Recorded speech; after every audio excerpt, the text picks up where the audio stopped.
Hey everyone, it's Dr. K. So the dynamic systems theory is basically a model that suggests that when we move, everything has to work outside of conscious control.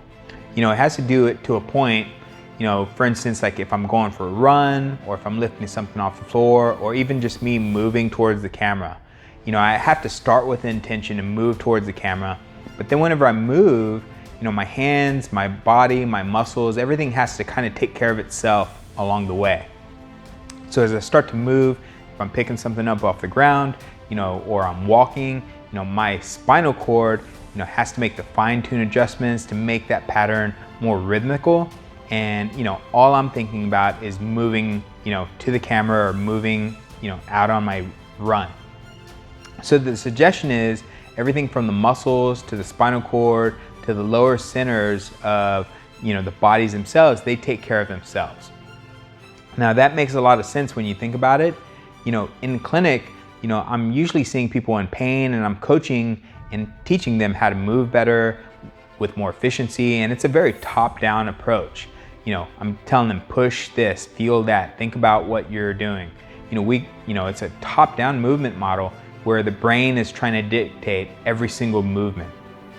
It's not very efficient. It's not a very good efficient in real life either. But in the rehab strength conditioning context, it's very necessary to get back to improve our motor patterns. To be successful in real life, however, you need to be able to do that stuff. You need to be able to lift off the floor, go for a run, or pick up your kids. You need to be able to do that in a pinch. That needs to happen on a subconscious level. You can't be really thinking about activating this muscle versus that one. What you've got to do is, you got to be more fluid than that. It can't be a top-down approach, which is more cautious and slower. So you're going to see that with people that come in, in acute kind of levels of pain. You ask them to touch their toes, and it's very slow and cautious and guarded. But what you need to do is get them back to the perspective where a nice, healthy person can touch their toes without even thinking about it, because everything's doing its right job at the right place at the right time.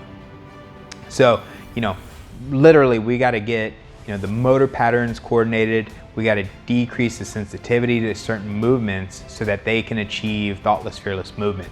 So dynamic systems theory basically says everything's happening on a subconscious level, and basically the rest of the body can take care of themselves after the intention is established.